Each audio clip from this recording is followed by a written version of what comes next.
Hi guys, and welcome to another exciting segment of Biba's Canadian Journey. My name is Habiba, and if this is your first time joining in, please don't forget to subscribe. It's very easy, just hit the subscribe button. Today I'm going to be answering a question that is on a lot of people's minds, and that question is relocating to Canada worth it? So is relocating to Canada as a skilled worker, is it worth all the hula baloo? So that's what I'm going to answer today, and as usual, based on me and my family's experience using our examples. Okay, so let's get started.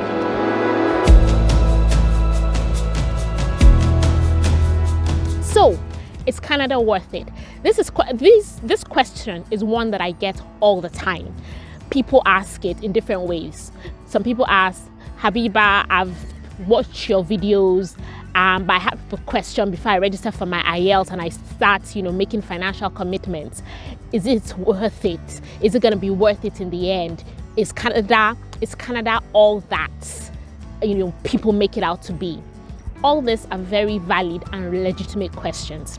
When my family and I started this Canadian journey, thinking about it in May 2018, this was a question that was very, very heavy on my mind, because for me, I'm like, if we're gonna pack up and leave our home country and relocate to a different destination, it must be worth it.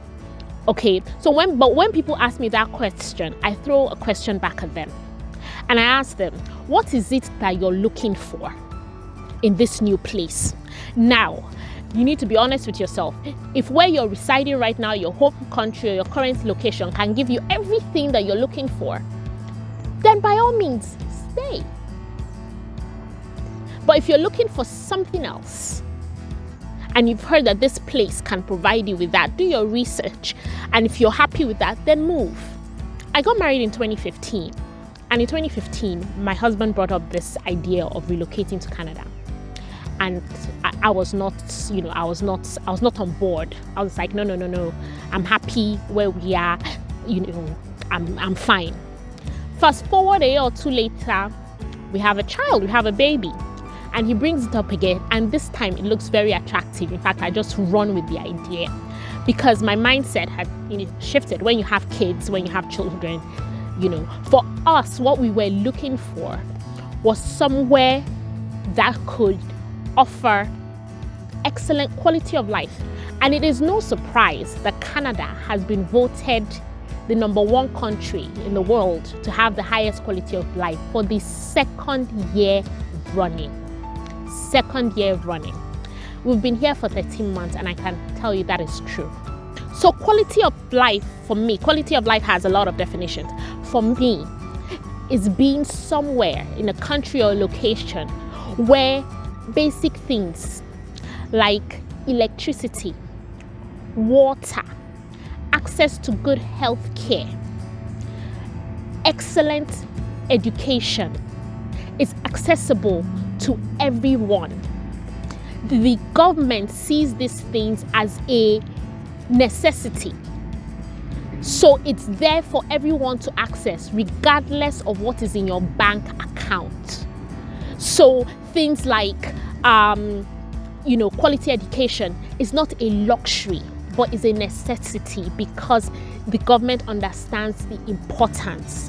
And honestly, we found that here. I remember back home in Nigeria, you're coming back home, you finish 8 to 5, you're tired. The first thing on our way back is you were calling the gate man. Has there been light? Is there a light? If there's no light, please can you go and buy fuel or diesel for the gen? Okay, there hasn't been light all day. Please buy diesel for the gen and then pump water so there can be water. Once he says there hasn't been light all day, my head has just scattered because I'm thinking, my goodness, all the food I had in the fridge, is it safe? All those things that will just be stressing you out unnecessarily.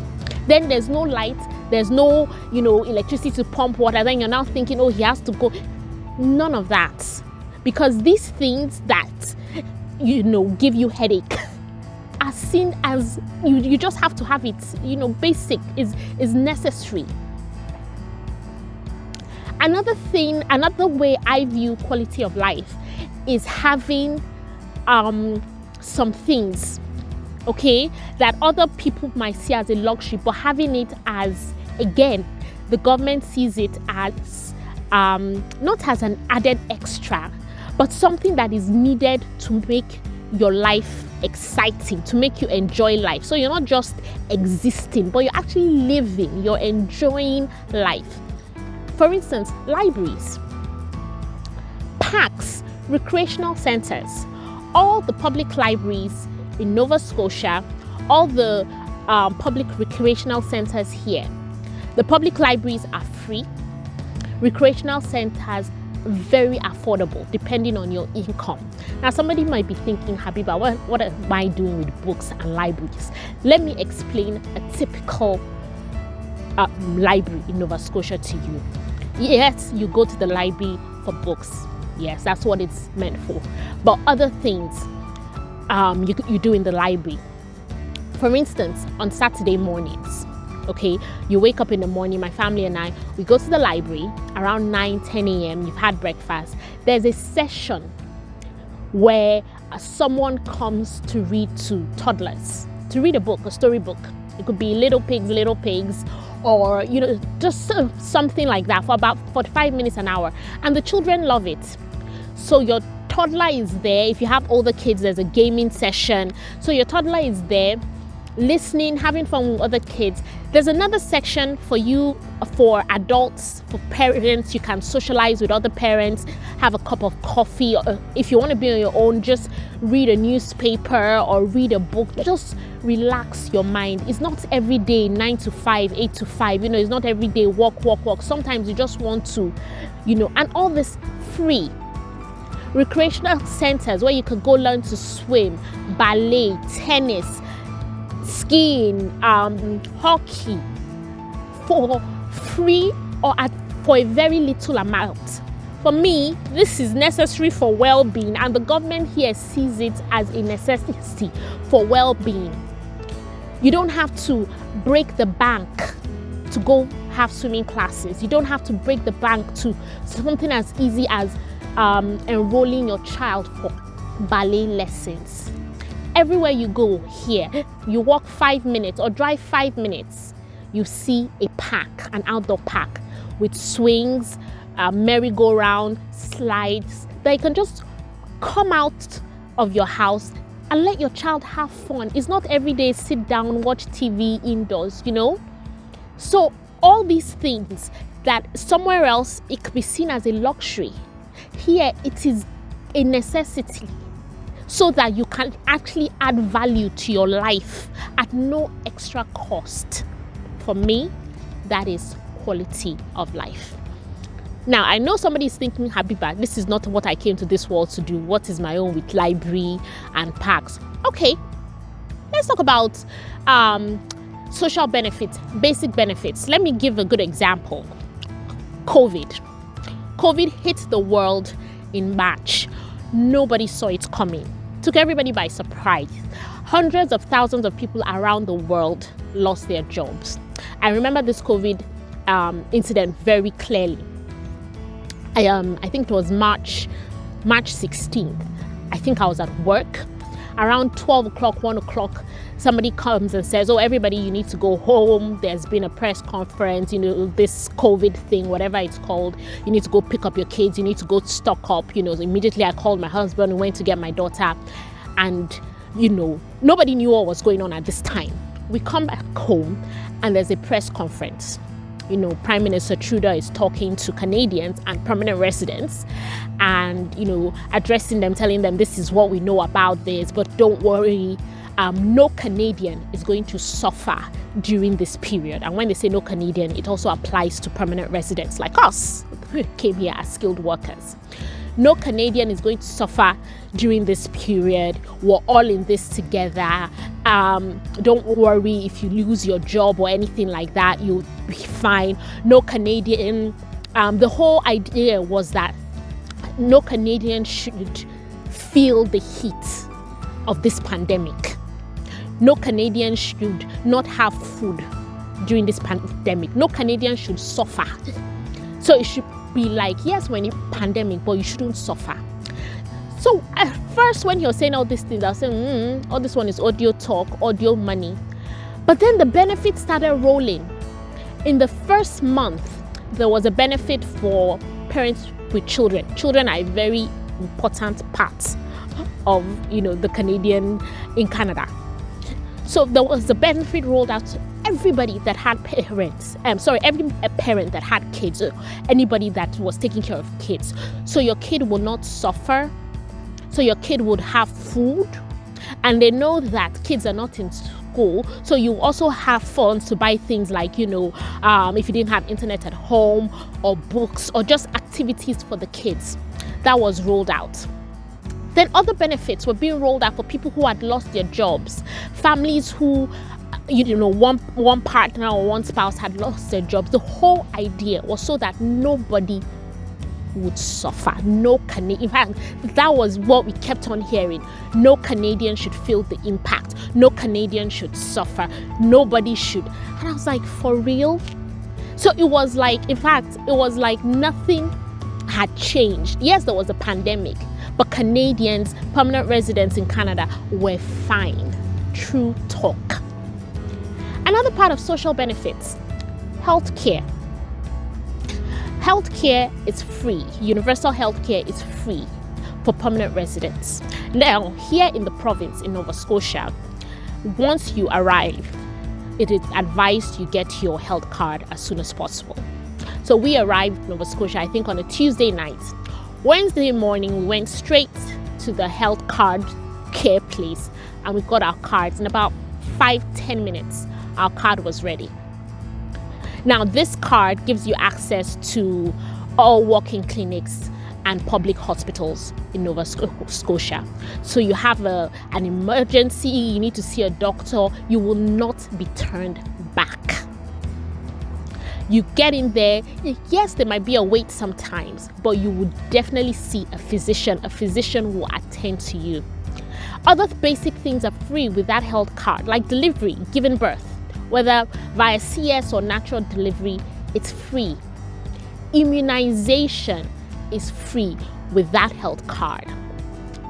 This is flu season. The flu shots are free for all you have to do is carry your health card and enter any pharmacy or any clinic and you get the flu shot for free. Basic, not a luxury. You're not breaking your back or breaking the bank to get the basic things of life. Let's talk about education. Okay, in Canada, yes, when your child is in daycare, so from 0 to 4, you do pay for daycare. But from the age of 5 to 18, education is free. Quality education, because right now Canada is one of the most educated countries in the world. So you know that your child is getting quality education free.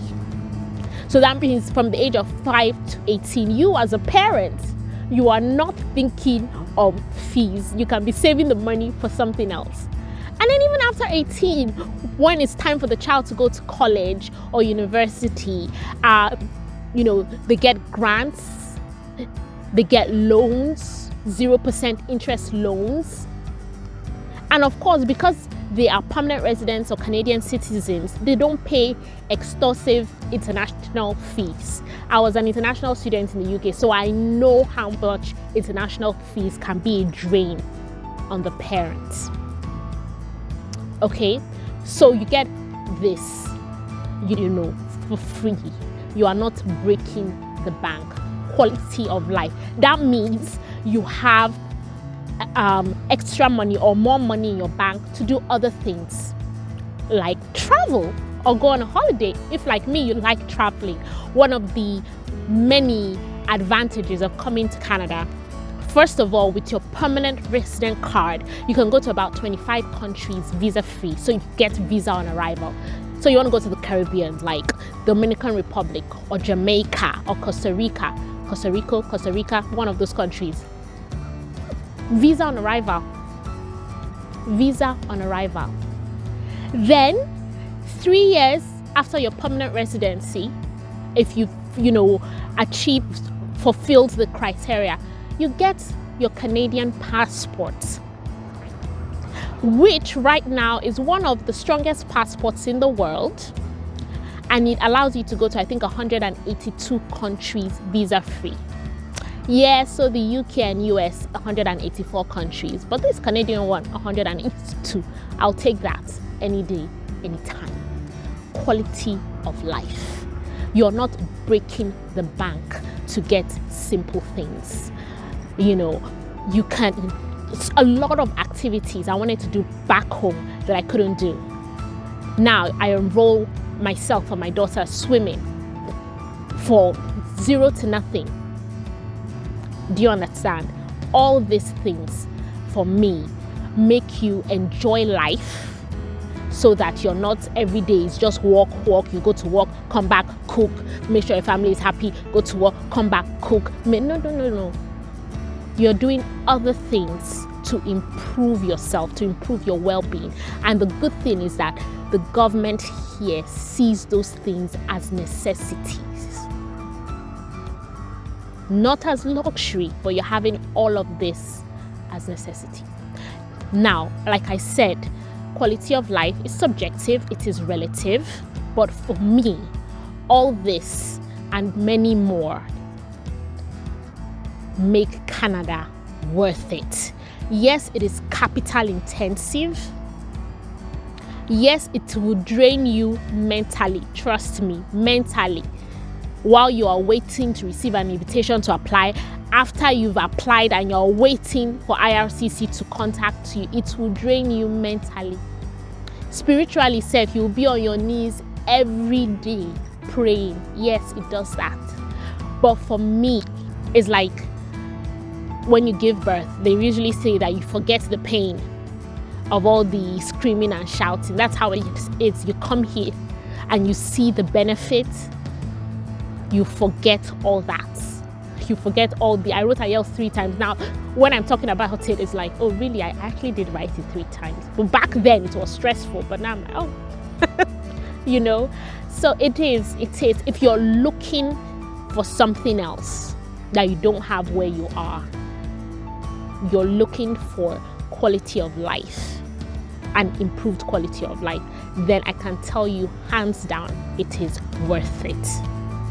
Okay, and I'm gonna be honest with you, if you're thinking about doing this, taking this step, now is the time, because it is getting, the competition is getting tougher, it's getting stricter. Some new rules have been put in place, so it's getting stricter.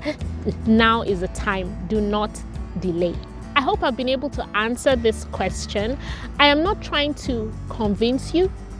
I'm just giving you facts that are there, facts that I have experienced after 13 months. By all means, you can still do your own research, ask questions, and if you're 100% convinced, then you can start thinking about the move. It is worth it. It is worth every penny. Until next time, do have a good day. Hi, my name is Habiba, and